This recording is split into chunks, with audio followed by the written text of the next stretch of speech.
حمدا كثيرا طيبا مباركا فيه كما يحب ربنا ويرضى والصلاة والسلام على نبي الرحمة وعلى آله وصحبه ومن تبع هداه إلى يوم القيامة. قال الله تعالى في كتاب الكريم: يا أيها الذين آمنوا اتقوا الله حق تقاته ولا تموتن إلا وأنتم مسلمون. يا أيها الناس اتقوا ربكم الذي خلقكم من نفس واحدة وخلق منها زوجها وبث منهما رجالا كثيرا ونساء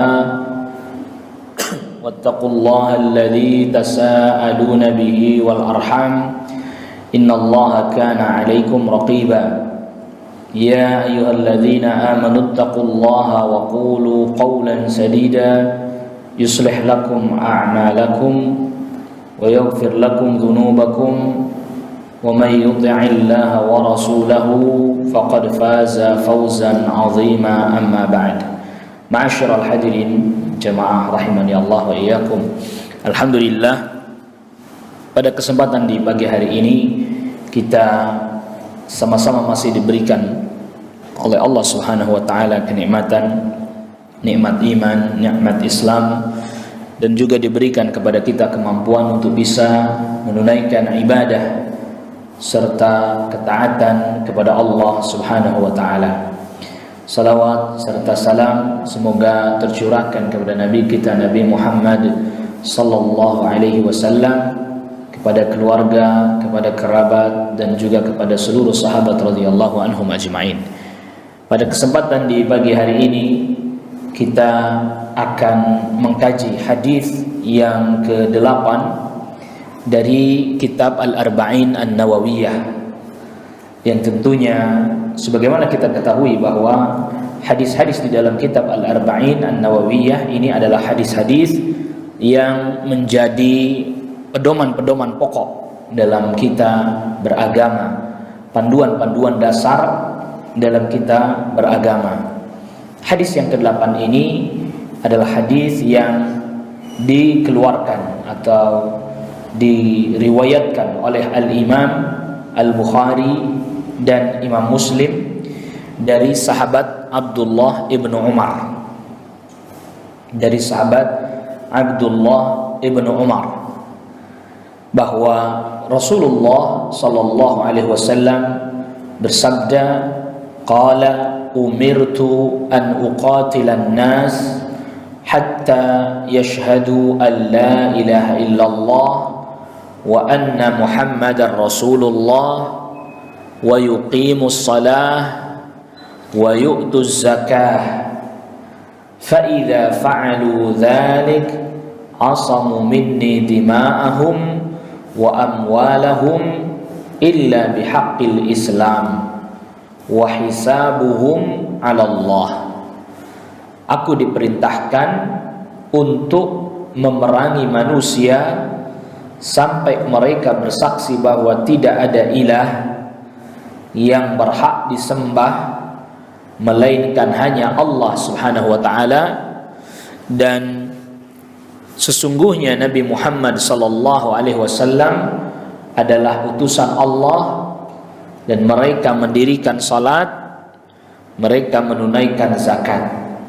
Apabila mereka melakukan hal itu, maka mereka menjaga dariku darah mereka, harta mereka, illa bihaqqil Islam, kecuali dengan hak Islam. Wa hisabuhum, tentang hisabnya mereka, ala Allah, diserahkan kepada Allah Subhanahu wa taala. Hadis ini kita perlu sama-sama perhatikan. Rasul sallallahu alaihi wasallam memulai dengan memberitahukan umirtu an uqatilan nas. Aku diperintahkan untuk memerangi manusia hatta yashhadu an la ilaha illallah, sampai mereka bersaksi bahwa tidak ada ilah yang diibadahi dengan benar kecuali hanya Allah, wa anna muhammadar rasulullah. Jadi yang dimaksud aku diperintahkan untuk memerangi manusia adalah mereka yang memang menginginkan peperangan. Bukan berarti yang tidak menginginkan peperangan terus diperangi juga, tidak. Karena nanti pada faktanya di lapangan Rasulullah SAW dakwahi mereka.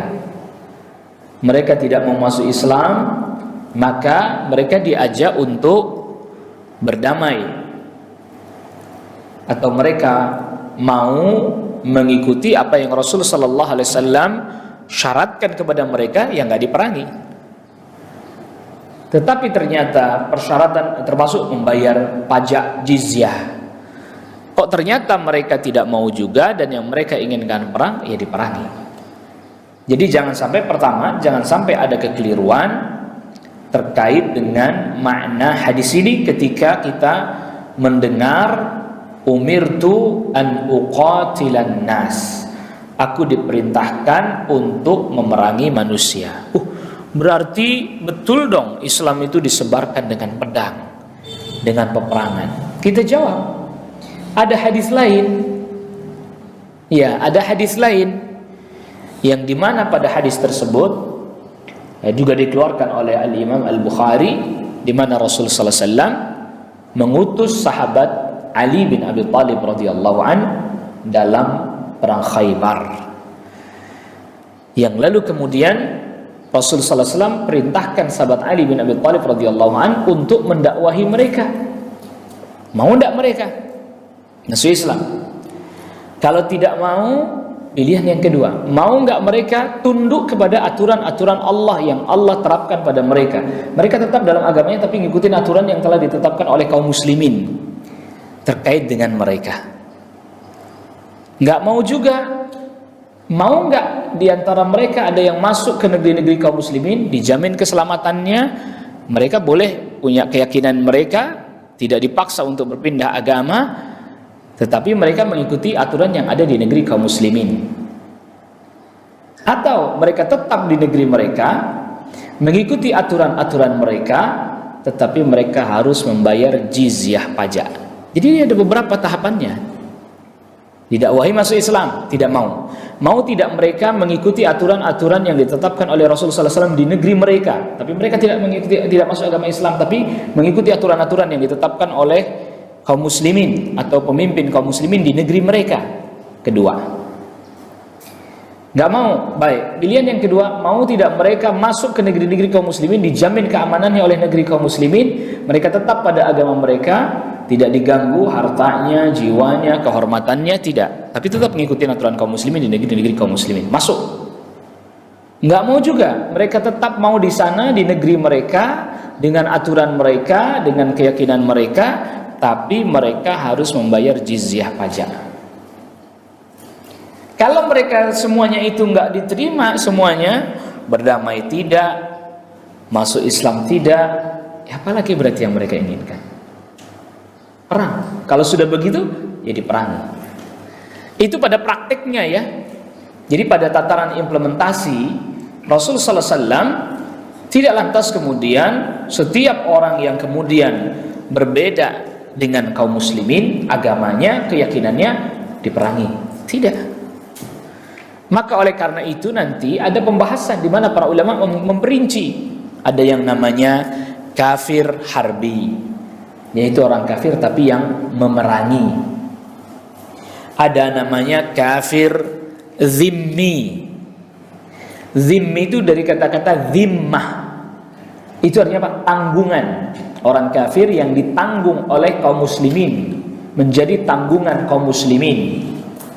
Ya, menjadi tanggungan kaum muslimin. Ya tadi ada kalanya mereka masuk ke negeri-negeri kaum muslimin, yang lalu kemudian mereka yang mengikuti aturan yang diterapkan oleh kaum muslimin atas mereka. Zimmah, tanggungan, ditanggung oleh kaum muslimin. Masuk, boleh. Ada aturan-aturannya, Anda harus begini, harus begini, harus begini.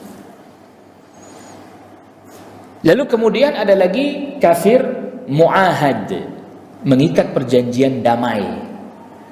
Jadi misalnya kaum muslimin dengan orang kafir mengikat perjanjian damai, perang tidak, pokoknya damai dengan persyaratan-persyaratan yang telah ditetapkan. Ada lagi musta'man, kafir musta'man, orang kafir yang diberikan jaminan keamanan oleh kaum muslimin, baik itu di negeri kaum muslimin atau di negeri mereka sendiri. Maka siapa orang yang mengganggu dia, atau di negeri lain, maka berurusan dengan kaum muslimin. Nah itu. Jadi ada banyak jenis-jenisnya. Yang itu sekaligus menjelaskan bahwa hadis ini tidak ada sedikit pun kontradiksi dengan ayat Al-Quran, la ikraha fid din. Tidak ada paksaan dalam agama. Benar, nggak ada paksaan. Qad tabayyana ar-rusydu minal ghayy. Sudah jelas mana yang petunjuk, mana yang kesesatan. Nggak ada dipaksa. Siapa yang dipaksa? Ya, tidak ada yang dipaksa. Jadi jangan sampai salah ini, karena seringkali hadis ini disalahfahami, tidak dimengerti dengan benar. Itu hadisnya, aku diperintahkan memerangi orang sampai syahadat. Berarti kan orang dipaksa. Ya, salah faham.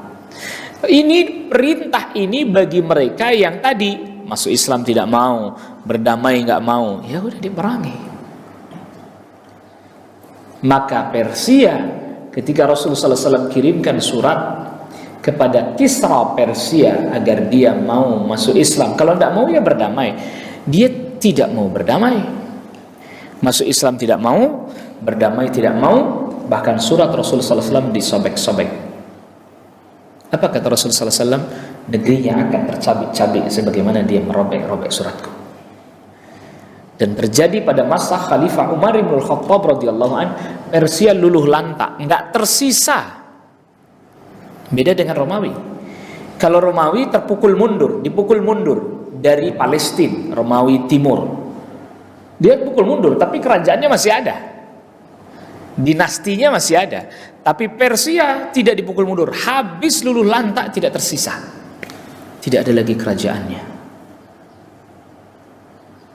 Bahkan sampai zamannya Khalifah Umar bin Khattab itu uang Persia, uangnya orang Persia sama koin emas, koin perak, atau disebut dinar, dirham. Begitu juga orang Romawi, uangnya juga sama, koin emas, koin perak, dinar, dirham. Itu berarti apa? Dinar dirham bukan mata uangnya orang Islam, bukan. Kayaknya belajar sejarahnya yang serius biar tahu. Kita kembali ke mata uang Islam, dinar dirham. Dinar dirham udah dari dulu. Romawi pakai dinar dirham, Persia pakai dinar dirham. Jauh sebelum Islam datang, mereka pun ada mata uang. Memang mata uang yang dikenal pada zaman itu ya dinar dirham. Jadi jangan sampai salah. Bahkan Islam punya dinar dirham yang kemudian ditulis adalah la ilaha illallah zaman Khalifah Umar. Itu pun karena mata uangnya Persia, negaranya sudah habis, runtuh, nggak ada. Ya itu kemudian yang menjadi milik kaum muslimin karena dikuasai negerinya, dirubah baru tuh mata uangnya Persia. Jadi di sini kita biar mengerti bahwa ya dinar dirham bukan mata uangnya orang Islam. Orang Islam belakangan pakai itu. Atau memang orang Islam ya menggunakan mata uang yang sudah ada di zaman itu. Sebelum zaman Khalifah Umar ada resmi nama la ilaha illallah, ada tulisan itu, terus kemudian ada tulisan nama Umarnya. Itu ditulis oleh Dr. Ali As-Salabi dalam salah satu tulisannya terkait dengan sirahnya Umar. Itu baru dirubah. Berarti sebelumnya kaum muslimin ya pakai mata uang yang beredar, baik dari Persia, baik dari Romawi. Ya dinar dirham juga, emas perak juga. Kaum muslimin belum punya mata uang tersendiri khusus. Baru belakangan di zaman Khalifah Umar. Runtuh habis Persia, tidak tersisa, hancur. Tidak ada dinastinya. Romawi masih ada, bertahan. Walaupun dia terpukul mundur dari Palestina. Nah sekali lagi, kalau kita perhatikan nanti bagaimana surat-suratnya Rasul Sallallahu Alaihi Wasallam yang dikirimkan kepada pemimpin-pemimpin negeri, mereka yang bersahabat, mereka yang mengikat perjanjian damai, ya nggak diperangi. Bukankah Rasul Sallallahu Alaihi Wasallam pernah mengirimkan surat juga kepada penguasa Iskandariyah, Mesir, Alexandria, Muqawqis, kirimi surat. Tetapi dia diajak masuk Islam, dia tidak mau masuk Islam. Dia tidak mau masuk Islam, tetapi dia tetap bersahabat dengan Rasulullah SAW. Artinya tidak lantas memusuhi, tidak lantas kemudian menolak begitu saja. Dikirimi hadiah Rasulullah SAW, termasuk budak. Yang di dalamnya budak itu ada namanya Maria Al-Qibtiyah. Suku Qibti itu suku asli Mesir. Lalu kemudian ada keledai juga namanya Ufair. Berdamai. bersahabat lah mungkin bahasa kita antar negara itu. Tidak diperangi. Begitu. Jadi siapa yang mau berdamai, berdamai. Siapa yang memang tidak mau berdamai, maunya perang, ya perang. Tetapi di sini ada pesan yang penting, bahwa kaum muslimin kalaulah berperang, tujuan utamanya bukan semata-mata untuk menguasai satu negeri, bukan semata-mata untuk mengeruk kekayaan yang ada di negeri tersebut. Ya, baik hasil buminya atau bukan. Tetapi perangnya kaum muslimin adalah dalam rangka mengajak manusia untuk bertauhid kepada Allah, mengesahkan Allah, litakuna kalimatullahi al-ulya, agar supaya kalimat Allah menjadi yang tertinggi di muka bumi, agar semua manusia tunduk kepada penciptanya, yaitu Allah Rabbul Alamin, dan itu yang diperintahkan oleh Allah Rabbul Alamin. Bukan semata-mata tujuannya adalah harta rampasan perang, wilayah kekuasaan, mengeruk hasil bumi sebanyak-banyaknya. Tidak. Bukan itu tujuan utamanya. Maka Rasulullah sallallahu alaihi wasallam ketika ditanya bagaimana Rasul, ada orang yang berperang karena hanya untuk mendapatkan harta rampasan perang, ada orang yang berperang hanya untuk disebut sebagai pemberani, ada orang yang berperang untuk mendapatkan perempuan misalnya. Rasul sallallahu alaihi wasallam jawab, siapa orang mengqatala litakuna kalimatullahi al-ulya fahuwa fi sabilillah. Orang yang berperang dan tujuan utamanya adalah agar supaya kalimat Allah jadi yang tertinggi, maksudnya kalimat tauhid la ilaha illallah, maka dialah di jalan Allah. Adapun dapat harta rampasan perang dan seterusnya, itu hanya tambahan saja, bukan itu tujuan utamanya. Ya, bukan itu tujuan utamanya. Sehingga sebagian para sahabat yang dia mendapati kondisi kaum muslimin sudah makin membaik, ya, lalu kemudian peperangan mendapatkan kemenangan, harta bisa diraih dan seterusnya. Di antara mereka ada yang sedih lagi menangis seperti Abdurrahman bin Auf. Aku berharap pahalaku tidak dikurangi nanti di sisi Allah sebab kesenangan dan kenikmatan yang sudah aku rasakan sekarang ini. Jelas berbeda konsepnya dengan imperialisme, penjajahan. Jelas berbeda yang dilakukan oleh orang-orang kafir. Tujuan mereka untuk mengambil harta. Tujuan mereka yaitu tadi menguasai tempat, menjadi penguasa. Kemenangan-kemenangan itu dimaksudkan adalah supaya menguasai satu negeri untuk mengeruk hartanya. Tentu juga di dalamnya ada unsur agar mereka mau menyebarkan agamanya juga. Pembahasan itu sampai ya dibahas dalam sejarah yang gold, gospel, and glory itu 3G. Mereka punya itu. Kaum muslimin enggak, tujuan utamanya itu tauhid. Adapun itu dibolehkan oleh Allah untuk mendapatkan harta rampasan perang dan seterusnya, ya memang itu Allah perkenankan, Allah bolehkan. Tapi bukan itu yang menjadi tujuan utamanya. Lihat perbedaannya.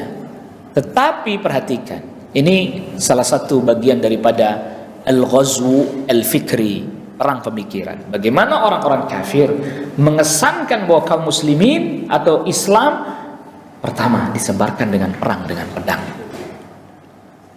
Yang kedua dikesankan bahwa kaum muslimin hobi perang, menguasai negeri dan seterusnya.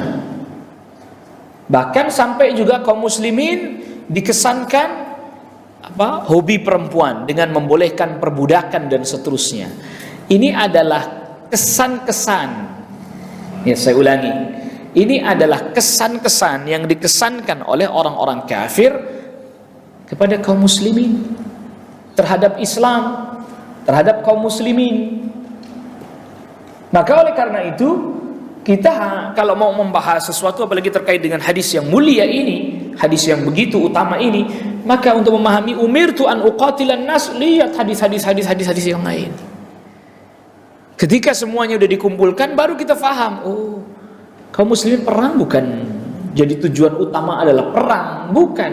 Itu adalah jalan, salah satu cara untuk menegakkan kalimatullah. Itu pun diperlakukan bagi mereka yang memang tidak mau berdamai, bagi mereka yang tidak mau diajak berdamai.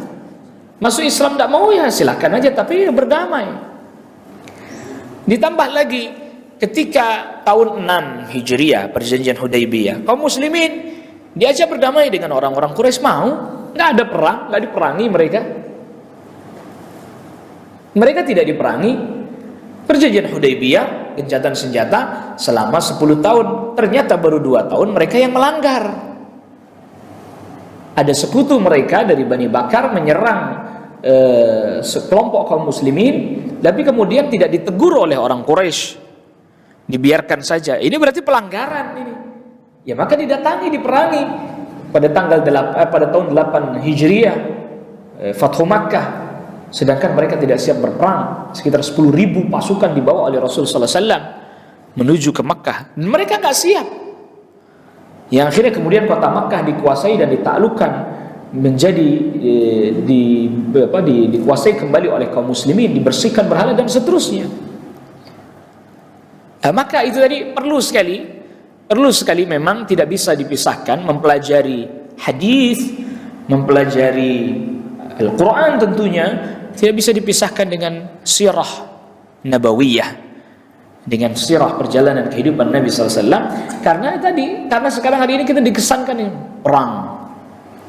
Orang Islam senangnya perang, orang Islam senangnya membunuh, dan seterusnya, disebarkan dengan pedang dan seterusnya. Padahal kalau kita tadi bandingkan antara kaum muslimin dengan orang-orang kafir, maka peperangannya kaum muslimin itu betul-betul perang yang memang didasari atas menegakkan kalimatullah, menegakkan tauhid. Itu yang betul-betul fisabilillah. Kalau ada mereka yang masuk di situ tapi kemudian niatnya melenceng, maka baginya naudzubillah sia-sia, atau dia bisa tidak mendapatkan apa-apa, bahkan dia mendapatkan dosa. Itu makanya kaum muslimin berhati-hati dalam hal ini. Itu juga makanya mengapa para ulama, dan kita sudah sebutkan ini juga ketika termasuk Al-Imam Nawawi membahas di awal mula hadis innamal a'malu binniyat. Amal itu dengan niatnya, sekedar perang saja tidak. Gitu. Jadi catatan yang sangat penting agar supaya kita tidak lantas salah keliru dalam memahami. Nah, adapun apabila satu kaum mereka mau mengucapkan kalimat syahadat, maka dinyatakan mereka ya sudah Islam, tidak diserang, tidak diperangi, tidak boleh dibunuh, tidak boleh dirampas hartanya. Kenapa? Ya memang ini kan zahir, ya, kita menghukuminya yang zahir, yang nampak. Makanya Usama ibn Zaid ibn Harithah di satu peperangan itu ada orang kafir sudah mengucapkan syahadat, tapi Usama bin Zaid mengira ini orang cuman pura-pura doang nih, udah hampir kalah baru dia ucapin syahadat. Akhirnya dibunuh oleh Usama bin Zaid bin Harithah. Lalu diberitahukan hal itu kepada Rasulullah SAW, dipanggil Rasulullah SAW, kamu bunuh dia setelah dia mengucapkan syahadat. Iya Rasulullah, apakah engkau tahu isi hatinya bahwa dia betul-betul beriman atau tidak? Apa kita diperintahkan untuk membelah dadanya sehingga ketahuan bahwa dia itu mengucapkan syahadatnya karena takut atau karena betul-betul mau masuk Islam? Itu artinya bahwa indikasi-indikasi yang nampak, yang zahir, itu yang kita ambil. Dia mengucapkan syahadat sudah berhenti, nggak diperangi. Ya, dia mau mendirikan salat, dia mau menunaikan zakat, sudah berhenti, tidak diperangi. Maka oleh karena itu orang-orang munafik yang ada di Madinah bersama dengan Rasul sallallahu alaihi wasallam, mereka menampakkan keislaman, mengucapkan syahadat, mereka juga salat, mereka juga puasa, bahkan zakat, haji juga. Kalau memang diperintahkan pergi jihad juga pergi mereka, tetapi hati mereka nggak pernah beriman. Semuanya itu pura-pura. Tetapi karena itu yang nampak dari zahirnya, selama tidak muncul darinya perbuatan yang menyelisihi apa yang dia tampakkan secara zahir, maka secara zahir dia dihukumi sebagai orang Islam, yang artinya dihukumi secara Islam berlaku padanya aturan-aturan, hukum-hukum sebagaimana yang diberlakukan kepada kaum muslimin. Sampai nampak darinya perbuatan-perbuatan yang menyelisih apa yang dia tampakkan, yaitu kemunafikannya. Maka di ujung hadis ini, wa hisabum 'alallah, hisabnya mereka diserahkan kepada Allah, itu maksudnya adalah urusan batin mereka, urusan hati mereka, mereka sungguh-sungguh atau tidak, itu diserahkan kepada Allah Subhanahu wa taala. Sedangkan kita menghukuminya hanya yang nampak, yang zahir dari dia aja.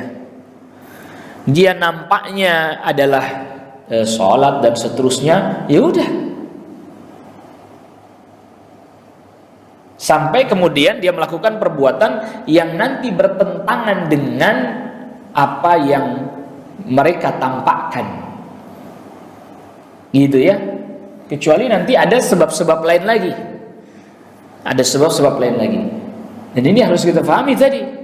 Mereka diajak ke dalam Islam. Kalau orang musyrik kafir, jelas-jelas tampakkan kekafiran, dia diajak masuk ke dalam Islam, nggak mau berdamai dengan cara-cara tadi yang kita sudah sebutkan. Nah, adapun orang munafik, dia pura-pura menampakkan keislamannya, ya udah, berlaku padanya hukum-hukum seperti yang berlaku kepada kaum muslimin, kepada orang Islam. Nggak boleh dibunuh, nggak boleh diambil hartanya, iya, nggak boleh disakiti dia, nggak boleh juga dirusak kehormatannya, nggak boleh. Sampai dia menampakkan yang sebaliknya. Nah, apalagi kemudian kepada sesama kaum muslimin. Maka peperangan terhadap sesama kaum muslimin atau memerangi sebagian kaum muslimin itu pun harus ada sebab syar'i. Kalau tidak ada sebab syar'i, ya tidak boleh, hukum aslinya tidak boleh berperang. Bahkan Rasulullah SAW sabdakan dalam hadis yang sahih diriwayatkan oleh Imam Muslim, sibabul muslimi fusuqun, mencela seorang muslim adalah kefasikan, wa qitaluhu kufrun, memeranginya adalah kekufuran. Jadi apabila ada orang dia mau mengucapkan syahadat, dia mau menunaikan salat, mendirikan salat, menunaikan zakat, maka tidak boleh dia dibunuh, tidak boleh diperangi, tidak boleh dirampas hartanya, tidak boleh dirusak kehormatannya, kecuali ada hakul Islam, ada sebab. Iya, kecuali ada sebab. Maka tadi kita sudah katakan, apabila ada orang mengucapkan kalimat tauhid la ilaha illallah, ya diterima secara zahir sampai dia melakukan sesuatu yang bertentangan dengan apa yang dia ucapkan dengan jelas. Tapi kalau tidak, ya tidak diterima. Maka tadi Rasulullah SAW mengingatkan Usama bin Zaid bin Harithah, tidak boleh dia begitu. Dan juga di dalam hadis ini disebutkan sampai mereka mengucapkan syahadat, mendirikan salat, menunaikan zakat, fa in fa'alu dzalik, fa idza fa'alu dzalik, kalau mereka melakukan hal itu, asamu minni dima'ahum, darahnya terjaga, wa amwalahum, hartanya terjaga. Di dalamnya terdapat dalil bahwa orang yang tidak mau mendirikan salat, atau dia mendirikan salat tapi tidak mau menunaikan zakat, atau tadi zakat tapi tidak salat, diperangi, karena tadi kan aku diperintahkan memerangi manusia sampai mereka mengucapkan syahadat, mendirikan salat, menunaikan zakat, maka masuk di dalamnya. Maka benarlah apa yang dilakukan oleh sahabat Abu Bakar As-Siddiq radhiyallahu anhu. Aku akan perangi orang yang memisahkan antara salat dengan zakat. Nah, hadisnya ada, dalilnya ada. Ya, dalilnya ada, hadisnya ada. Itu berarti apa yang dilakukan oleh sahabat Abu Bakar As-Siddiq radhiyallahu anhu sudah benar. Jadi para ulama katakan begini. Kan waktu itu sahabat Umar bin Khattab yang tidak setuju. Iya, sahabat Umar bin Khattab radhiyallahu anhu tidak setuju. Ketika Abu Bakar As-Siddiq radhiyallahu anhu hendak memerangi memerangi orang-orang yang enggak mau membayar zakat. Umar bin Khattab radhiyallahu anhu datang kepada Abu Bakar As-Siddiq radhiyallahu anhu. Apakah engkau hendak memerangi mereka sedangkan mereka mengucapkan syahadat? Apakah engkau hendak perangi mereka sedangkan mereka juga mendirikan salat? Abu Bakar As-Siddiq radhiyallahu anhu tetap berdasarkan ijtihadnya, saya akan perangi. Nah, apakah hadis ini tidak? Ini bisa jadi ada beberapa kemungkinan. Kata para ulama, Abdullah bin Umar bisa jadi tidak hadir pada saat itu, atau kejadian itu ketika terjadi, atau ketika hal itu terjadi Abdullah bin Umar sedang tidak teringat akan hadis ini. Tetapi di dalam hadis ini jelas-jelas disebutkan itu. Maka ketika Abu Bakar As-Siddiq radhiyallahu anhu putuskan itu, orang yang tidak mau membayar zakat diperangi, lalu kemudian akhirnya Umar bin Khattab radhiyallahu anhu katakan, benarlah Abu Bakar. Ya, maka kalau begitu, kalau ada orang yang berkata, ya urusan masing-masing dong. Enggak, ini enggak urusan masing-masing.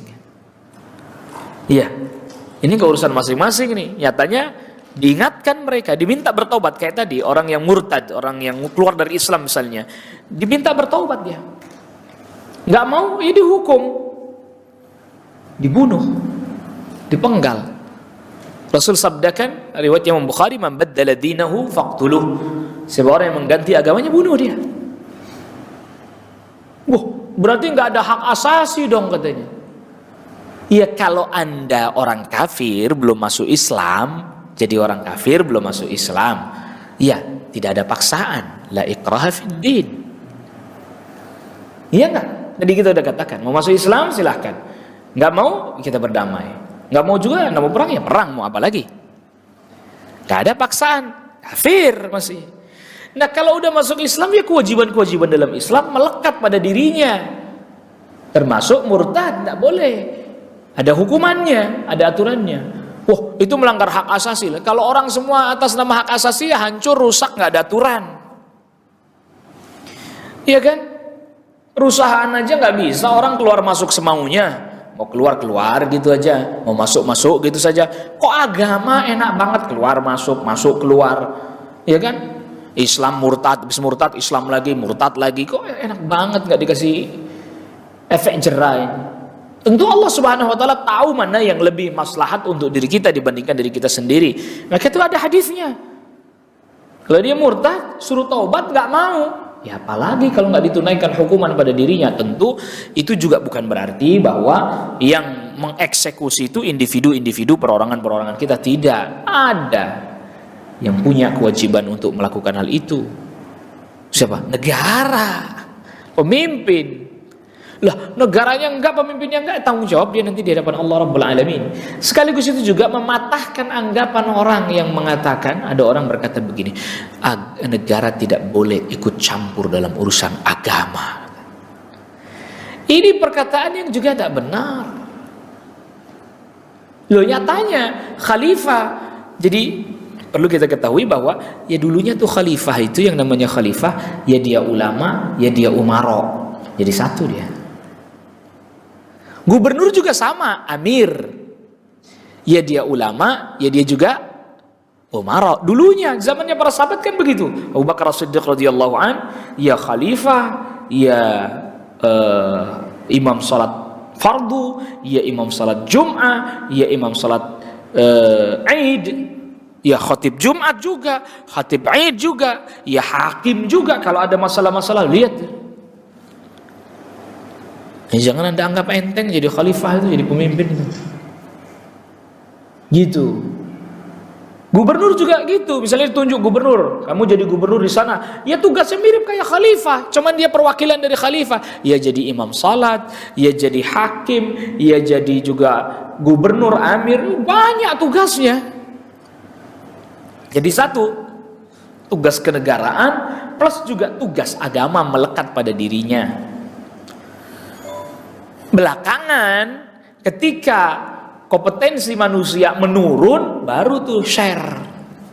Kayak zamannya Harun Ar-Rasyid misalnya. Ya, untuk ngurus urusan agama, jadi hakim urusan agama, diangkat sebagai qadhinya muridnya Al-Imam Abu Hanifah Muhammad Asy-Syaibani. Diangkat. Ada. Jadi nggak ikut, dia ikut mengatur. Maka tadi Abu Bakar As-Siddiq radhiyallahu anhu, saya akan perangi mereka yang nggak mau keluarin zakat, saya perangi mereka. Gitu. Cuman kemudian kan makin ke belakang kita kemudian seringkali dimasuki pemikiran-pemikiran yang tentu membuat kita menjadi keliru dalam memahami hal itu. Dan juga di antara faedah yang dikandung dalam hadis ini bahwa Islam menjaga harta, nyawa, dijaga. Nggak boleh sembarangan orang menumpahkan darah, nggak boleh. Tidak boleh sembarangan orang mengambil harta orang lain dengan tidak hak, nggak boleh. Dijaga oleh Islam. Maka dengan masuk Islam orang dijaga hartanya, orang dijaga kehormatannya, orang dijaga nyawanya. Tidak boleh orang sembarangan merusak kehormatan Anda dengan menuduh. Apalagi sampai misalnya naudzubillah tuduhan berzina, wanita baik-baik muslimah dituduh berzina, yang menuduh cambuk 80 kali. Alladzina yarmunal muhsanat, orang yang menuduh wanita baik-baik berbuat zina, walam ya'tu bi arba'ati syuhada, dia tidak bisa mendatangkan 4 orang saksi, fajliduhum 80 jaldah, cambuk 80 kali cambukan. Dia tak bisa datangkan saksi, cambuk hukum. Jangan dibiarkan gitu saja. Nah lihat, gak main-main. Oh, Islam jaga.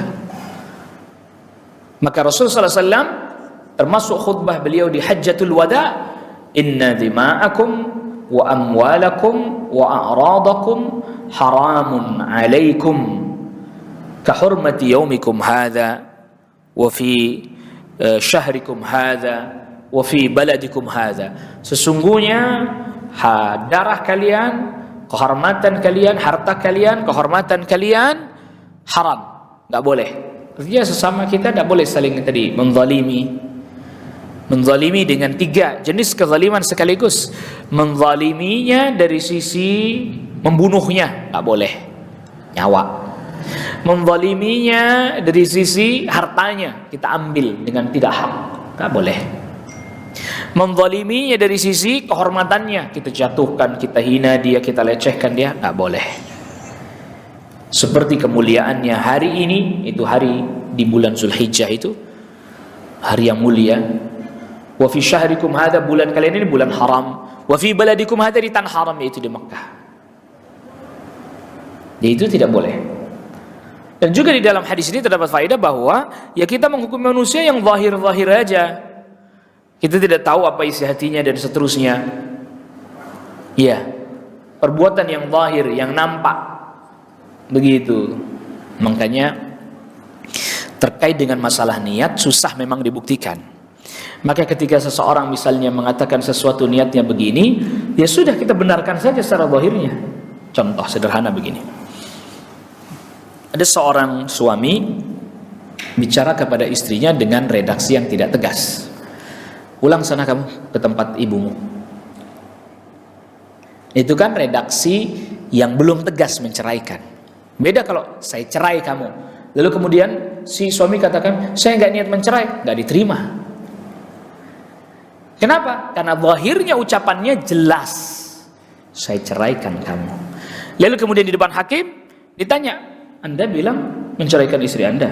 Iya Pak Hakim, tapi saya nggak niat. Nggak bisa itu. Gak bisa Anda bilang begitu. Ya, keceplosan Pak Hakim, gak bisa keceplosan. Kecuali ada sebagian para ulama yang apabila dia marah, yang terlampau marah sehingga dia tidak bisa mengendalikannya. Nah biasanya kalau yang marah, terlampau marah, Anda ngucapin begitu. Masa sih, kapan? Nah itu berarti marah terlampau marah, memang dia tidak sadar. Karena itu masih bisa dibenarkan. Tapi Anda bilang kepada istri Anda, itu pun kalau dia pura-pura itu urusan dia itu. Tapi kalau dia bilang, kamu mengatakan kepada istrimu, saya cerai kamu. Iya, sah, jatuh, jatuh talak. Tapi saya nggak niat, nggak ada, nggak bisa. Itu karena redaksinya tegas. Nah, ada orang misalnya tadi bicaranya dengan redaksi yang tidak tegas. Pulang sana ke rumah orang tuamu. Ini apa maksudnya nih? Masih belum jelas kan? Ditanya. Apa maksudnya? Oleh hakim tanya, apa maksud Anda berkata kepada istri Anda, pulanglah ke rumah orang tuamu? Apakah maksudnya menceraikan? Tidak, saya hanya suruh dia pulang aja ke rumah orang tuanya, saya nggak ada niat untuk menceraikan. Diterima. Artinya diterima, urusan dia bohong nanti ditanggung jawab di hadapan Allah Rabbul Alamin. Tapi di depan hukum, karena kita manusia menghukumi, dia tidak bisa dinyatakan menceraikan karena redaksinya belum tegas. Tapi kalau yang redaksinya tegas, udah nggak lagi pakai niat, nggak lagi diperiksa niatnya, karena apa? Redaksinya tegas, jelas. Nah, di sini ada hal yang aneh kadang. Misalnya begini, hal aneh. Sesuatu yang sudah jelas-jelas dari sisi misalnya secara hukum zahir udah jelas-jelas keliru lagi salah, dia nggak perlu lagi ditanyain niatnya. Dia kan nggak niat begini. Ini orang aneh. Sebenarnya saya kadang bingung sama orang pakar hukum zaman ini nih, pusing dia kayaknya itu. Mungkin suruh ngaji dia itu biar banyak taubat istighfar. Tapi kan dia nggak ada niat loh. Kayak tadi contoh, dia mengatakan saya ceraikan istri saya, secara zahir lafadznya memang menceraikan, maka diputus itu cerai, jatuh talak. Lalu dia berkata saya tidak ada niat, nggak bisa, nggak dihitung. Gitu. Orang misalnya menggelapkan harta orang misalnya, saya nggak ada niat, tapi udah faktanya orang udah jatuh rugi gara-gara Anda gitu loh. Ada, makanya di situ ada yang namanya mawatin asyubah, ada asyubah di situ yang memang masih samar, tapi ada di situ yang memang sudah jelas secara syariat. Maka jelas atau tidaknya juga orang yang belajar yang mengerti kan. Ya kayak tadi, saya ceraikan, itu udah jelas, nggak ditanya lagi sama hakim. Kamu bilang begitu, ya udah jatuh cerai. Tapi saya nggak ada niat, Pak Hakim, nggak diterima alasan Anda nggak ada niat, sebab redaksi yang Anda gunakan redaksi yang jelas terang. Beda kalau kemudian Anda pakai redaksi yang belum jelas lagi terang, pakai redaksinya ya tadi, udah pulang kamu ke rumah orang tuamu, gitu.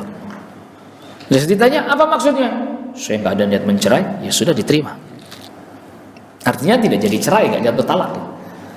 Tapi kalau pas ditanya, terus niat Anda apa ngomong begitu? Emang saya mau ceraikan, jatuh talak berarti. Jadi kita menghukumi yang zahir aja, yang zahir, dan kita nggak diperintahkan untuk memata-matai. Ingat, dalam masalah menghukumi yang zahir, kita tidak diperintahkan untuk mencari tahu tentang apa isi batinnya, dan itu kita tidak tahu juga. Dan juga kita tidak diperintahkan untuk memata-matai, pantau terus, tidak. Jadi sistem peradilan dalam Islam sederhana, sistem mahkamah dalam Islam sederhana. Yang nampak yang zahir yaitu, nggak susah-susah sampai berbalik itu kayak apa, enggak. Bagaimana Ali bin Abi Thalib radhiyallahu anhu kalah dalam persidangan karena memang nggak punya bukti. Dia menuduh bahwa baju perang yang dimiliki oleh orang Nasara itu miliknya. Ada bukti? Zahir kan, gampang kan? Ada bukti? Nggak ada ya hakim. Kamu gimana? Ya ini jelas-jelas di rumah saya. Ini kan berarti bukti nyata punya saya. Kalau memang punya dia, kenapa ada di rumah saya? Lihat, hakim nggak lantas bisa saja kamu begini. Enggak. Memang itu yang zahir, udah putuskan. Ini yang menang. Maaf, khalifah kalah di pengadilan. Kenapa? Zahir nyata emang itu di rumah dia. Tapi dia curi. Mana? Ada bukti? Saksi? Nggak ada. Lihat itu. Mudah, sederhana, nggak susah-susah. Sampai nampak darinya perbuatan yang memang menyelisihi aturan syariat. Gitu. Iya. Begitu, itu zahir-zahir aja. Nampak mudah. Kita nggak suruh cari-cari meneliti. Nggak usah rumit-rumit. Iya. Terus tatabbu itu semuanya diikutin. Sadap sebenarnya juga dalam peradilan Islam nggak perlu sadap menyadap. Itu namanya tatabbu. Ya memang ada sebagian para ulama yang kemudian membolehkan untuk kepentingan tertentu, ada begitu. Tetapi kemudian kita katakan ya nggak perlu yang zahir aja udah. Cuman memang nih kenapa hari ini kok jadi kayak butuh banget yang begitu. Ya emang orang Islamnya juga udah ngaco, itu aja. Amanah udah enggak, jujur udah kagak. Itu gimana mau dihukumin yang zahir?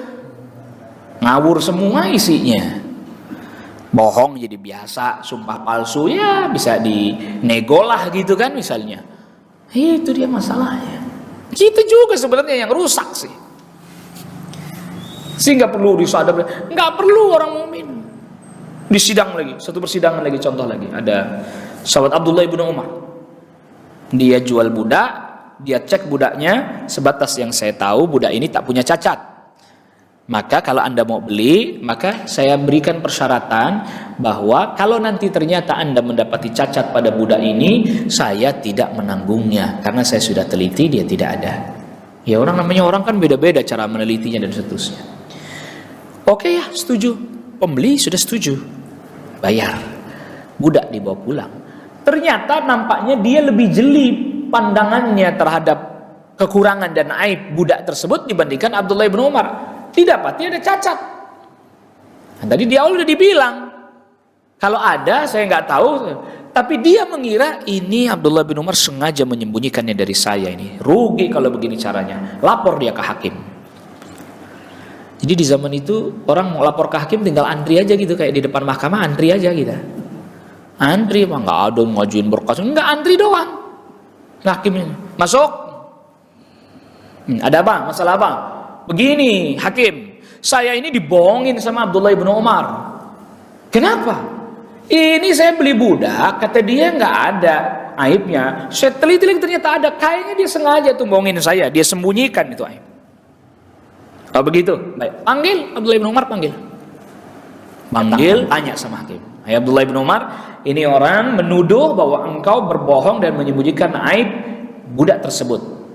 Dia merasa dirugikan. Kata Abdullah bin Umar, enggak, cerita aslinya saya tuh udah ngomong ke dia, saya sudah periksa nih budak, tidak ada aibnya. Kalau ada aib yang saya tidak ketahui, saya tidak bertanggung jawab. Ternyata dia mau, ya sudah, kan bukan kesalahan pada saya. Baik, gimana? Nyata-nyata Pak Hakim, nih budaknya dipanggil. Bukti, saya bawain bukti. Jadi budaknya dihadirkan di pengadilan, dia tunjukkan aibnya. Nih, ada aibnya. Ini bukti loh. Ini bukti, zahir kan? Bukti. Ya. Hakim tidak lantas, oh bisa jadi kamu begini. Enggak. Gimana Abdullah bin Umar? Tanggapan Anda terhadap itu? Anda punya bukti juga? Enggak ada. Enggak ada? Enggak ada. Surat mungkin enggak ada juga. Zaman itu enggak biasa pakai begitu. Baik. Maka Anda cuma punya satu peluang aja. Apa peluangnya? Sumpah. Cuman punya satu peluang, Anda bisa menang. Iya, maksudnya menang di sini jual beli tidak dibatalkan. Itu maksudnya menang di sini jual beli tidak dibatalkan. Sebab kalau jual beli dibatalkan, yang rugi siapa? Abdullah bin Umar. Kenapa dia rugi? Karena budaknya dikembalikan dan telah diketahui ada cacatnya. Harganya secara rasio kita, nalar kita, kalau tadinya nggak diketahui cacatnya dengan setelah diketahui cacatnya, harganya bisa turun nggak? Ya turun, jatuh, rugi. Sedangkan pembelinya ini minta duit dikembalikan utuh. Ini berarti Abdullah bin Umar ini terdesak nih. Di pengadilan terdesak dia. Jadi bagaimana? Abdullah bin Umar, sanggup Anda bersumpah menyebut nama Allah bahwa Anda tidak sengaja menyembunyikan aib tersebut? Apa yang terjadi? Padahal Abdullah bin Umar di posisi menang sebenarnya dia. Apa yang dilakukan? Ya sudahlah, biarin. Saya tidak mau bersumpah. Nggak mau bersumpah? Nggak mau. Ya sudah, berarti Anda yang kalah. Anda harus pulangin duitnya. Ya udah, pulangin duitnya utuh. Lalu kemudian budaknya dibawa pulang yang sudah ketahuan cacatnya itu tadi. Rugi dia. Kenapa dia nggak mau bersumpah? Bukannya nggak mau, tapi menyebut nama Allah itu sesuatu yang berat. Buat saya ini urusan berat. Cuman timbang urusan budak begini aja saya sampai harus sumpah-sumpah. Udahlah, saya bawa pulang lagi aja, nggak apa-apa lah. Biarin, mau laku murah, mau jatuh harganya lah itu. Gitu. Bayangkan ada Abdullah bin Umar kalah di pengadilan, biasa. Dan itu mekanismenya kayak gitu. Sederhana sekali mekanismenya. Makanya tadi daftar pengadilan juga nggak sampai berbulan-bulan, nggak sampai banyak biaya besar. Udah antri aja di situ. Asal nih hakimnya masih sanggup aja, belum lemes aja dia. Ntar kalau jam istirahat ya istirahat dulu, sholat, habis sholat balik lagi, habis sholat makan balik lagi. Ya. Makanya dulu tugasnya khalifah itu bukan ringan. Harun ar-Rasyid juga sama itu begitu. Jadi raja tuh nggak enak itu, sidang dulu dia yang nyidang orang. Gitu. Pernah satu ketika Harun ar-Rasyid tiduran istirahat di kamarnya, datang anaknya. Wahai ayah, apa yang Anda lakukan? Ya saya mau istirahat dulu lah, tiduran sebentar. Itu orang-orang udah pada nungguin, udah antri itu. Mau ngajuin perkara. Anda tidur-tidur begini gimana nanti Anda ditanya di hadapan Allah Rabbul Alamin. Langsung bangun dia, langsung keluar. Allahu Akbar. Jadi jangan kira enak jadi khalifah itu, Masya Allah, jadi capek itu. Pusing juga lagi. Urusan ini datang, urusan itu datang. Karena Rasulullah SAW begitu. Karena Rasulullah SAW pada saat itu, beliau itu mungkin kalau bahasa kitanya, itu pengadilan jalan. Pengadilan berjalan karena nggak punya ruang sendiri, nggak punya istana sendiri. Ya jalan aja, ketemu orang di jalan, Rasul begini-begini, panggil orangnya di situ juga terjadi pengadilan. Itu pula yang dilakukan oleh Al-Khulafa Ar-Rasyidun. Umar bin Khattab diadukan ini orang begini-begini, panggil di situ juga, di tempat itu juga. Allahu Akbar. Nggak ada tuh daftarnya nunggu ini. Wah udah langsung mana panggil. Tanya. Nah orang mukmin itu mestinya tadi nggak perlu disadap-sadap, nggak perlu diawas-awasi, nggak perlu dimata-matai, tajassus namanya itu dimata-matai itu, nggak perlu tahassus, tajassus, karena ada larangannya, wala tahassasu, wala tajassasu, jangan saling cari-cari kesalahan orang, jangan berusaha nguping pendengaran berita tentang orang atau tadi memata-matai orang, nggak boleh. Cuman memang ini terjadi sesuatu yang ketika kondisinya sudah mulai memburuk, kaum musliminnya jelek, nah lalu kemudian akhirnya ya tadi muncul tadi ini bikin ini biar orang lebih lebih takut. Nyatanya nggak takut juga tetap, biar orang jadi lebih aware gitu, nggak taunya ya tetap aja dia juga nggak begitu, karena masalah imannya yang bermasalah gitu ya, imannya bermasalah, lalu kemudian pendidikan terkait dengan akhlaknya juga tidak, akhirnya begitu. Padahal cukup dia secara zahir udah selesai. Ya, coba bayangkan hari ini, makanya sampai para ulama seringkali di masa-masa di akhir zaman begini berbeda pandangan. Pada dasarnya, pada aslinya, orang itu kalau sudah berani bersumpah di pengadilan, dia itu kasusnya ditutup. Kasusnya ditutup. Karena hakim harus menerima sumpah itu, bukan membenarkan perkataannya dia, kan? Menerima sumpah. Karena itu disebut nama Allah Subhanahu wa taala, dia harus memuliakan nama tersebut. Di sini juga disebutkan bahwa dia tidak boleh dibunuh, dirampas hartanya illa bihaqqil Islam, kecuali dengan hak Islam. Maksudnya kecuali dengan hak Islam apabila dia melakukan sesuatu yang memang menyebabkan dia berhak untuk dibunuh di dalam agama Islam, ya dia dibunuh seperti qisas. Dia bunuh orang dan telah terbukti bahwa dialah pembunuhnya, maka kemudian pihak keluarga. Jadi apabila terbukti dia membunuh, maka kewenangan bukan lagi pada hakim. Kewenangannya ada pada keluarga. Gitu. Wa qad ja'alna liwalihim sultana. Kami sudah jadikan bagi keluarganya kekuasaan. Mau diapain nih? Pengadilan cuma gitu doang. Sudah terbukti, mau diapain? Dia mau dikisos? Ya kita tunaikan. Anda mau berdamai, bayar diat, ya 100 ekor unta, ya udah silahkan. Atau dengan cara yang lain silahkan. Keluarga, kita mau kisos, ya kisos, dan itu hak. Dibenarkan oleh syariat, dibenarkan oleh Allah Rabbul Alamin. Maka ketika orang itu misalnya tadi dia orang Islam, lalu kemudian dipenggal karena dia membunuh, dikisas, maka menerapkan kisos pada orang itu bukan dosa, bukanlah keharaman, dan itu adalah hak benar. Algojonya nggak dosa. Gitu kan, kadang algojonya gimana tuh? Kepalanya, wajahnya ditutup gitu kan, penggal ya. Gimana tuh algojonya? Ya nggak berdosa dia. Tadi sudah melalui prosesnya sudah ditempuh dan dia jelas-jelas dia adalah pembunuhnya. Gitu. Begitu juga misalnya potong tangan kalau dia mencuri, atau rajam kalau dia sudah menikah masih berzina, lempari batu sampai mati. Itu hak. Termasuk tadi dia keluar dari Islam, suruh murtad, kembali lagi nggak mau, lalu dipenggal, itu hak. Jadi tidak ada bentur-benturan, ini nggak ada. Makanya sekali lagi Islam itu agama yang jelas, tidak kontradiksi, jelas.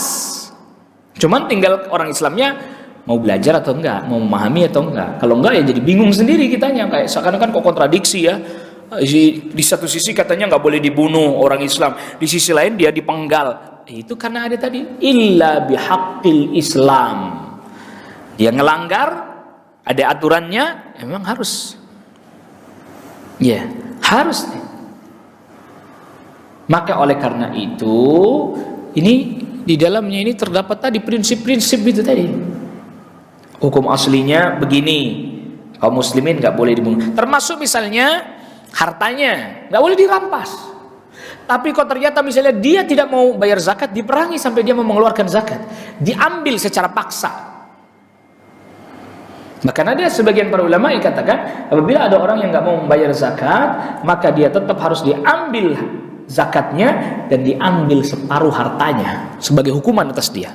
Tapi ini masih diperdebatkan yang ini. Memang ada riwayat dari Abu Dawud tentang hal ini, namun diperbincangkan kesahihan hadisnya. Itu kan berarti diambil hartanya, dirampas. Tapi apa? Bihaqqil Islam, karena dia nggak bayar zakat. Iya, karena dia tidak mau mengeluarkan zakat, dirampas hartanya. Atau misalnya lagi, ada lagi orang yang nggak mau bayar hutang, ya, dilaporkan bahwa si fulan tidak mau bayar hutang. Udah, asetnya ditahan, hitung, bayarin hutang. Kok masih nggak cukup juga, dia suruh kerja, transaksinya dibatasi. Dia hanya boleh membeli sesuatu yang memang jadi kebutuhan pokoknya. Sisa dari gajinya diambil untuk nyicil hutang, dan itu terus dipantau oleh negara. Negara ikut campur semua. Kata siapa negara nggak ikut campur? Negara ikut campur semua itu. Urusan agama, urusan ekonomi, turut campur, dan hadis-hadis menyebutkan itu. Gitu ya. Ini ada ini, yang satu inginnya negara nggak turut campur, pokoknya semuanya diserahkan ke rakyatnya, ya kacau. Gitu, ini rakyat semua. Tapi kata dia kalau negara semuanya yang turut campur, wah nanti semuanya seakan-akan negara jadi tirani dan seterusnya. Ya maka itu tadi kemudian Islam memerintahkan untuk berbuat keadilan dan seterusnya, dan memang keadilan itu sesuatu yang sulit, bukan sesuatu yang mudah. Apalagi untuk orang di zaman seperti kita ini, ya zaman now ini. Akhir zaman begini, cari jujur, orang jujur susah, cari orang amanah susah. Giliran ada yang jujur, yang amanah, mesti taruhnya dimutasi, taruh di sono hutan. Allah musta'an. Nasallallahu alaihi. Itu. Nah, maka kita melihat ini dan sekaligus di dalamnya jihad itu termasuk ya syariat, dan tadi tujuannya adalah dalam rangka menegakkan kalimatullah, ya, dalam rangka menegakkan kalimatullah. Dan ini sampai hari kiamat jihad ini nggak berhenti. Sampai hari kiamat jihad ini nggak berhenti, perang terus, perang fisik, jihad terus, dakwah juga terus. Itu. Maka tadi kita katakan agama Islam ini yang perlu kita catat. Agama Islam ini agama yang jelas, jelas. Nggak ada kontradiksi, nggak ada kesamaran, nggak ada kerancuan. Yang ada kita yang belum faham, gitu ya. Yang ada kita yang belum mengerti. Kadang ini kok nggak jelas, ini kontradiksi dan seterusnya. Nggak ada kontradiksi dalam Islam. Semuanya jelas. Ya, semuanya jelas. Maka sama dalam Islam, orang Islam aslinya dihukumi sebagai orang. Jadi orang Islam itu aslinya banyak hukum asli. Kayaknya perlu ada penjelasannya. Hukum asli terkait orang Islam. Hukum aslinya orang Islam itu jujur. Itu hukum aslinya. Hukum aslinya orang kafir itu apa? Bohong, dusta. Itu hukum aslinya. Jangan dibalik. Gitu. Hukum aslinya orang Islam itu amanah, bukan khianat. Hukum aslinya orang kafir itu khianat. Gitu. Loh, kok bisa orang kafir hukum aslinya dusta? Loh, coba, mereka mendustakan Rasul enggak? Mendustakan Allah enggak? Iya, hukum aslinya dia dusta.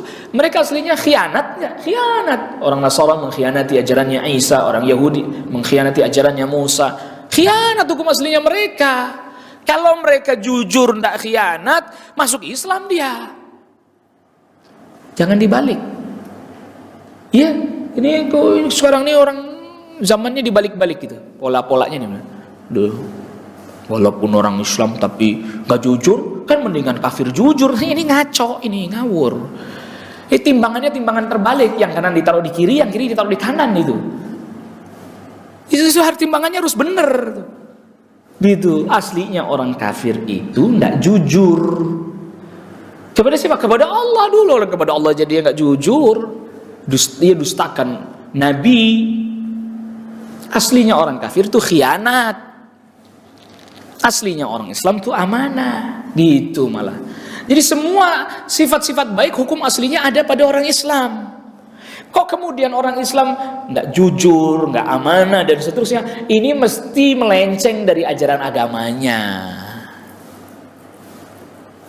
Itu orang Islam yang begitu mesti melenceng dari ajaran agamanya. Mesti nggak ngikutin ajaran agamanya. Mesti itu. Nah itu. Jadi jangan dibalik-balik ini. Itu tuh kadang kebalik-balik. Yang orang Islam dibilangnya malah udah pada orang Islam nggak jujur. Ya, emang ada yang begitu, tapi hukum aslinya nggak begitu orang Islam. Maka hukum aslinya orang Islam itu jujur, hukum aslinya orang Islam itu amanah dan seterusnya. Kenapa? Dia takut kepada Allah Rabbul Alamin. Dia taat kepada Allah Rabbul Alamin. Maka semestinya negeri yang dimana di negeri itu kaum muslimin mayoritas mestinya aman, mestinya tentram. Kenapa? Jujur, amanah mereka. Itu sifat-sifat aslinya. Kalau ternyata ada yang menyimpang, itu mesti dia yang tidak mengikuti ajaran agama dan mengamalkannya dengan benar. Jadi semua sifat-sifat baik ada pada kaum muslimin. Iya, ada pada kaum muslimin. Jangan kebalik. Ya, sekarang ini kebalik, sifat jelek kaum muslimin semua diarahkannya. Enggak.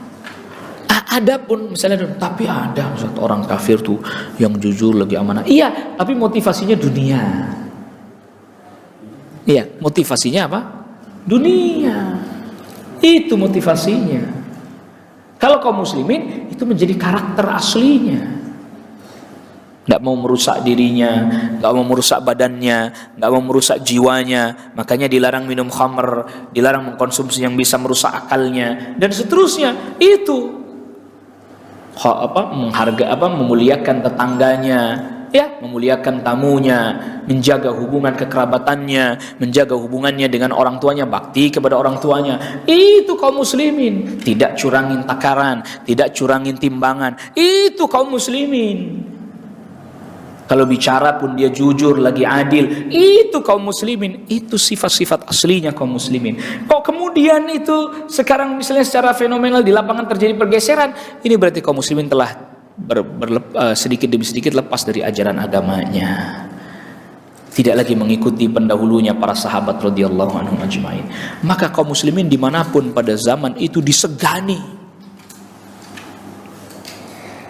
Ya, disegani sampai datang ke Madinah, disegani sama orang-orang di pasar. Abdurrahman bin Auf mau dagang kagak punya modal. Kamu siapa? Pak, saya mau beli barang Anda tapi bayarnya nanti tempo. Siapa Anda? Saya orang Makkah. Abdurrahman bin Auf. Oh, itu yang hijrah itu sama Nabi itu, sama Muhammad itu. Iya, udah beli. Boleh atur. Beli. Bayarnya besok. Ya nggak apa-apa, bayar besok.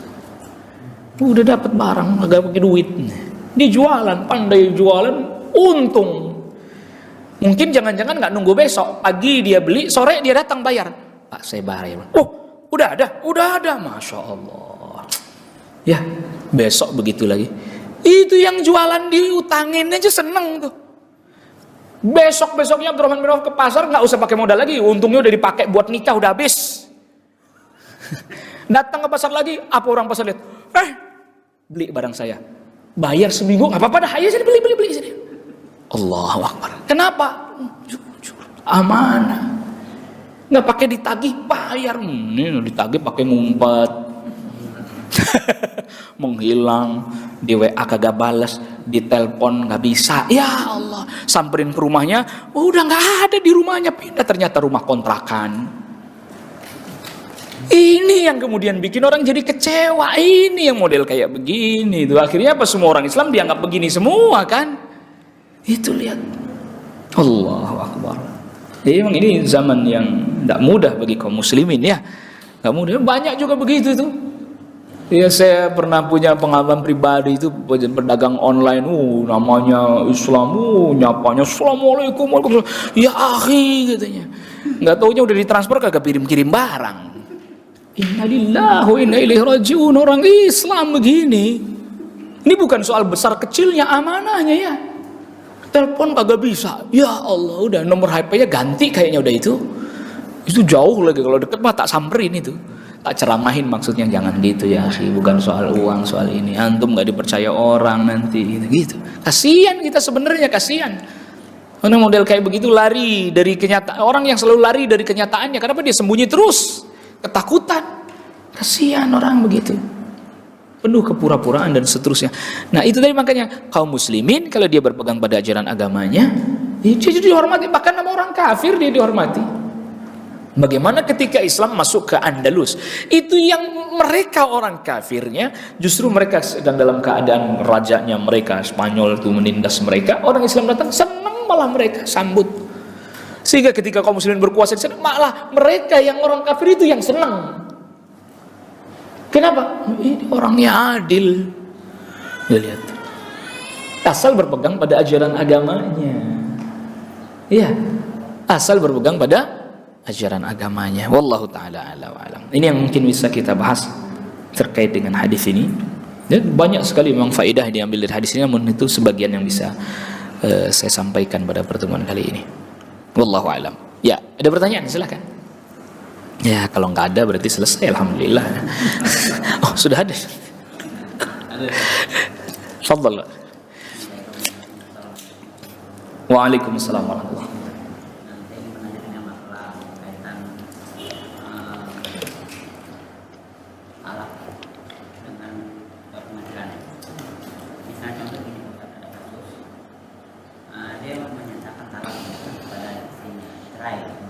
Ya.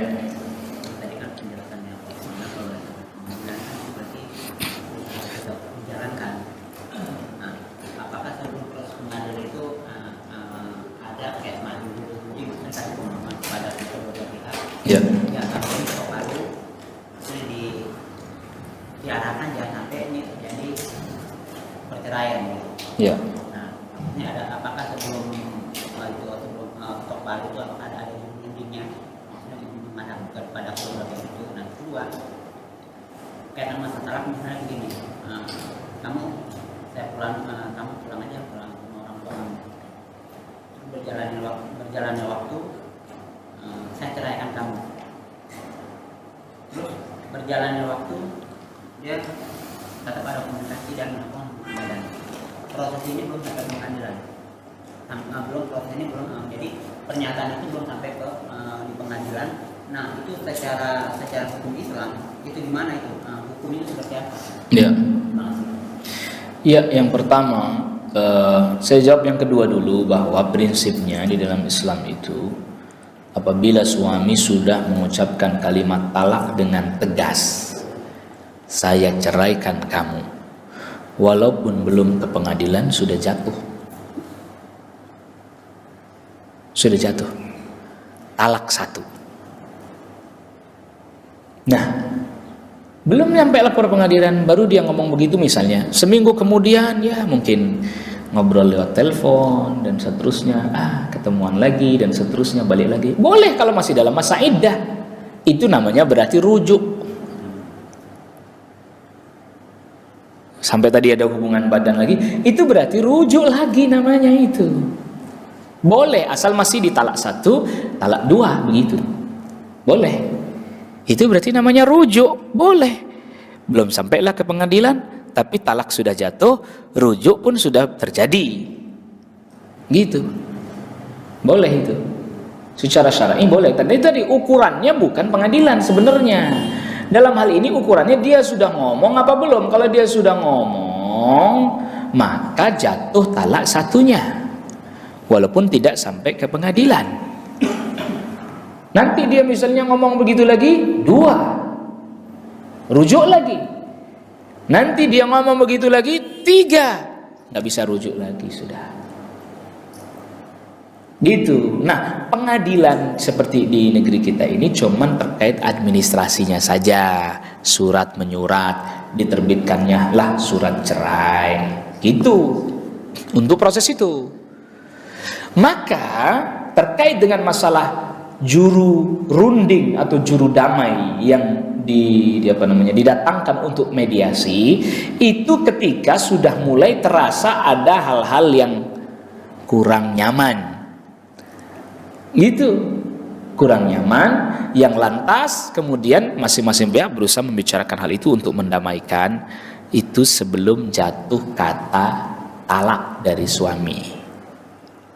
Maka apabila contoh suami udah bilang saya ceraikan kamu, lalu kemudian masuk ke pengadilan, proses kan lama ya, di pengadilan kita proses lama dan seterusnya. Biasanya ada mediasi. Pengadilan yang bikin mediasi itu. Tetapi mediasi itu tidak membatalkan kata cerai yang sudah dijatuhkan oleh si suami.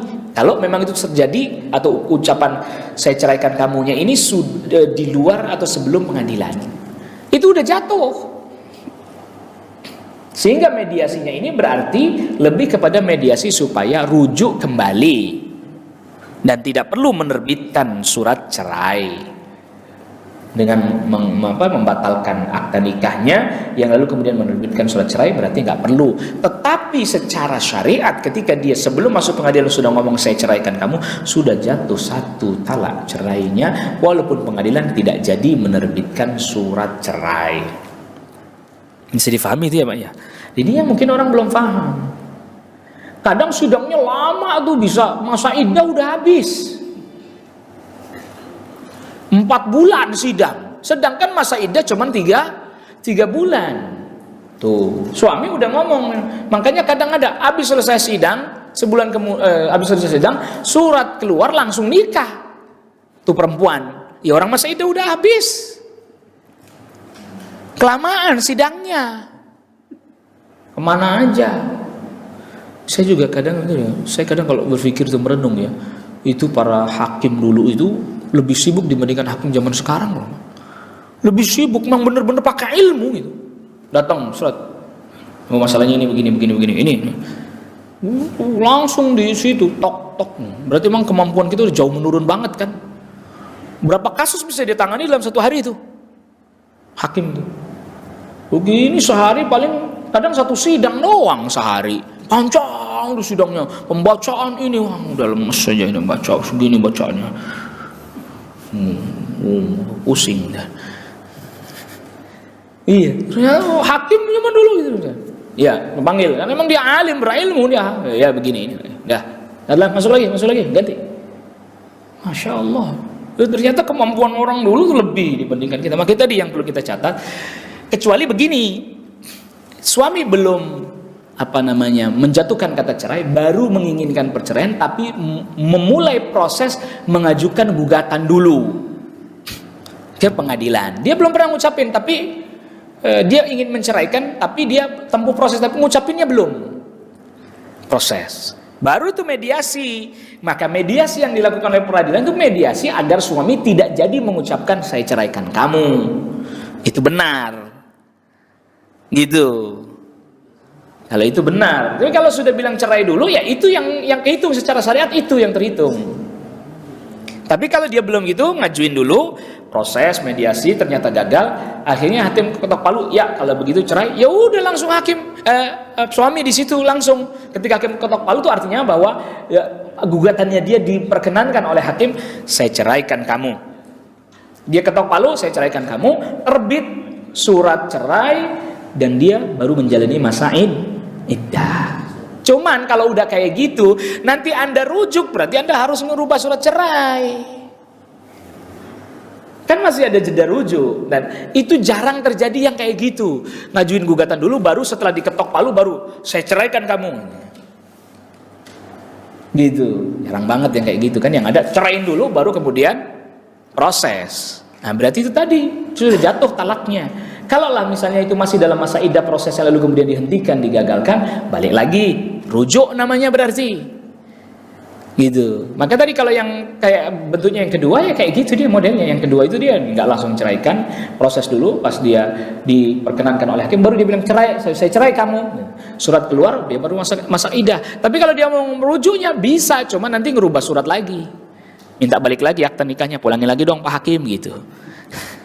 Kalau kejadiannya seperti yang kedua itu. Jadi memang disitulah agak ini. Kalau di masa dahulu ya tadi paling kalau yang perselisihan baru datang ke hakim.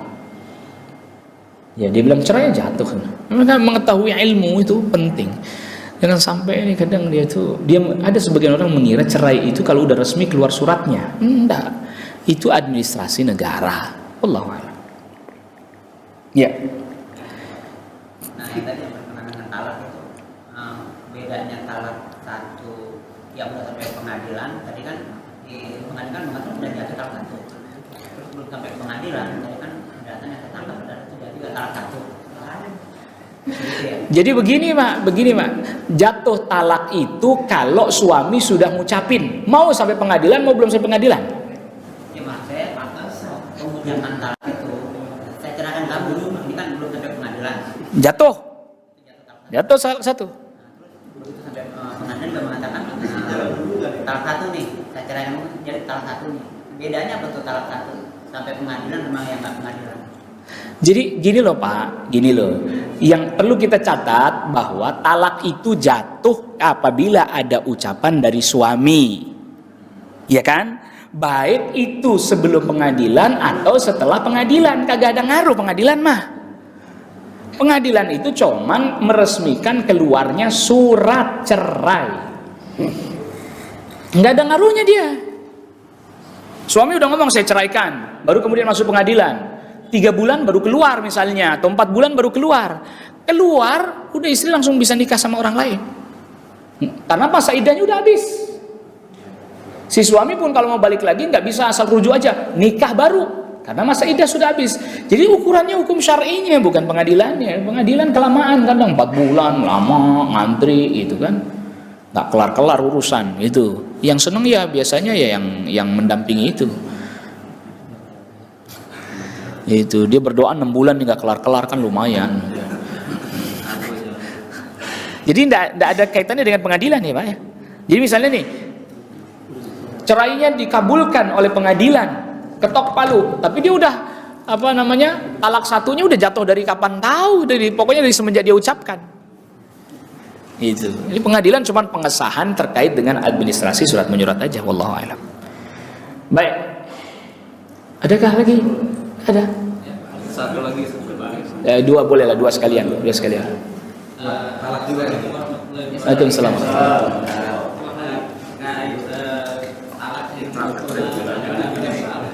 Saya punya tetangga, sedikit dia bercerita ke saya. Jadi proses rumah tangganya ini sebenarnya sudah tidak sehat lah ya. Saat istri ini sudah mendaftarkan proses perceraian, dan pada saat proses mediasi dipanggil keduanya bahwa suami ini dia bilang dia masih mencintai. Jadi proses selanjutnya itu kan tidak bisa dilanjutkan ya, Ustaz ya. Dan setelah itu kehidupan mereka, si suami ini terbukti dia mempunyai will. Itu will apa istri yang dia nikahi secara sah? Kalau menurut istrinya udah terbukti itu will, dia udah terbukti, tapi si suami itu dia mengakui, dia tidak mau mengakui bahwa itu will, tapi udah terbukti karena si istrinya itu melihat di handphone ya. Enggak ya, maksud saya itu memang bukan wanita yang dinikahi lagi oleh suaminya itu. Ya itu yang ingin saya pertegas, karena istilah will itu rada samar-samar gitu. Ya, bukan istri kedua kan, bukan. Ya. Dan si istri ini dia bilang juga sudah dapat lagi karena suami ini melakukan KDRT. Nah, gitu kan. Jadi dia harus bagaimana tuh Pak Ustaz?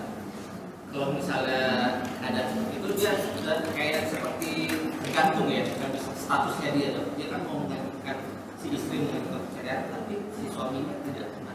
Ya di dalam syariat ada yang namanya khulu, Pak. Khulu itu adalah dia mengajukan kepada hakim agar diputuskan hubungan dia dengan suaminya dengan cara dia mengembalikan mas kawin misalnya. Dan itu terjadi di masa sahabat dan hakim bisa mengabulkan itu. Harus mengabulkan itu, apalagi alasan-alasannya tadi syar'i. Harus hakim mengabulkan itu. Gitu. Ya, bisa diajukan, itu namanya khulu. Cuman memang ini kadang hakim kita juga kadang nggak ngerti juga sih bab-bab begitu, samar. Dia lebih terikat pada aturan-aturan negaranya. Kompilasi hukum Islam. Itu namanya juga kompilasi. Loh ya benar, Pak. Namanya kompilasi hukum Islam itu yang dipakai itu. Bisa. Bisa. Sebab-sebabnya syar'i. Ya, sebab-sebabnya syar'i. Jadi kalau khulu enggak bisa rujuk. Enggak bisa rujuk, sudah. Dan pokoknya namanya udah khulu namanya. Khulu itu yang lebih benar itu bukan talak, fasah. Fasah itu membatalkan pernikahan. Fasah namanya. Jadi nggak bisa balik lagi selama-lamanya. Iya nggak bisa balik, udah ngapain balik lagi, orang dia minta ngapain balik lagi? Cari lagi yang lain. Kalau seperti itu terkait dengan masalah harta bersama juga. Kenapa? Iya. Oh gono gini nggak ada. Kecuali memang si istri punya harta, si suami punya harta, ya masing-masing miliknya. Kok misalnya masing-masing tadinya punya harta lalu kemudian ada yang tercampur, ya dipisahkan. Itu bukan gono gini namanya. Di Islam tidak ada gono gini. Nggak ada gono gini. Itu kompilasi hukum Islam yang mengatur gono gini.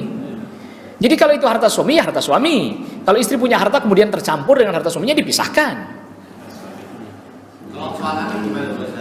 Ya soal anak kalau belum balik ikut ibunya. Udah otomatis itu. Kalau belum balik ikut ibunya. Nanti kalau dia usianya sudah sekitar 7 tahun atau usia tamyiz suruh milih, atau sudah balik suruh milih dia mau ikut siapa. Tapi kalau belum balik ikut ibunya. Itu nggak ada di dalam zaman para sahabat persidangan rebutan hak asuh anak, nggak ada karena sudah jelas hak asuh anak sebelum dia balik ke ibu. Setelah dia balik terserah dia mau ikut siapa. Itu. Jadi Ustaz, itu ketika si suami atau istri udah mengucapkan siap bercerai, tahap itu Belum. Saya mau, baru mau. Saya mau makan dulu. Itu baru. baik si suami atau istri. Suami aja, istri mah nggak punya hak itu. Iya, istri tidak punya hak. Kan 3 kali sehari. Apanya? Ini cerai sama istri. Jadi kalau saya ceraikan kamu, ya nggak mempan. Kalau yang itu gimana? Apa tuh? Ya, nggak jadi. Istri nggak punya hak. Istri nggak punya hak cerai. Makanya dia tidak bisa katakan kepada suaminya, saya ceraikan kamu, nggak bisa. Itu kalimat sakti hanya punya suami aja. Dia gugat bisa. Dia kan tinggal dikabulkan apa enggak sama suaminya kan? Itu kalau gugatan cerai. Tapi kalau gugatan khulu bisa. Artinya suami nggak bisa. Saya nggak mau, nggak bisa. Oleh hakim dia dipaksa harus menerima itu. Kalau syar'i alasan. Tentunya kan gitu. Alasannya syar'i. Satu lagi. Cerai juga nih. Oh enggak. Kayaknya hari ini saya jadi kayak hakim cerai ini isinya. Silakan. Ya, ini Ustaz, mengenai yang sahabat menolak bersumpah atas nama Allah karena masalah Budak tadi. Nah itu jadi semacam apa ya? Berarti standar untuk bersumpah itu apa ya Ustaz? Maksudnya kalau saya lihat kan sebagai pedagang yang namanya memiliki modal kita gitu kan ruginya banget tuh. Iya.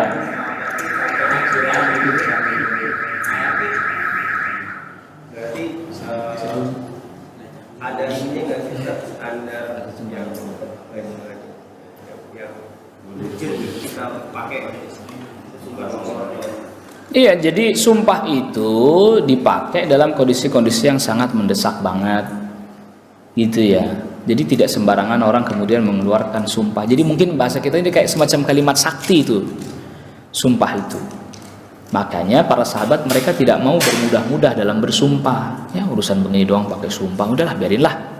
gitu. Kecuali misalnya urusan yang sangat penting lagi genting, nyawa misalnya, urusan nyawa, kita tertuduh sebagai pembunuh ternyata enggak, bersumpah karena memang kita enggak melakukannya misalnya.